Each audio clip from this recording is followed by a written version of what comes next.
যারা পাগড়ি নিবে একে একে সবাই সিরিয়াল ধরে আসো। যারা পাগড়ি নিবে তারা সিরিয়াল ধরে আসো। মোহাম্মদ হেলাল উদ্দিন, পিতা মোহাম্মদ কামাল উদ্দিন। সম্মানিত সুধী মন্ডলী, আপনারা দেখতে পাচ্ছেন হাফেজদের মাথায় পাগড়ি পরিয়ে দেওয়া হচ্ছে। 2 নম্বরে আছে মোহাম্মদ তামিম মোল্লা, পিতা জনাব আবু তাহের মোল্লা, ঠিকানা শরীয়তপুর।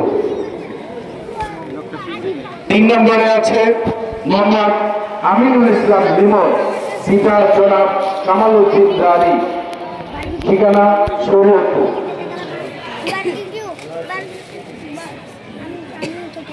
এরপরে আছে হাফেজ মোহাম্মদ আবু বকর, পিতা মাওলানা আবুল কালাম আজাদ।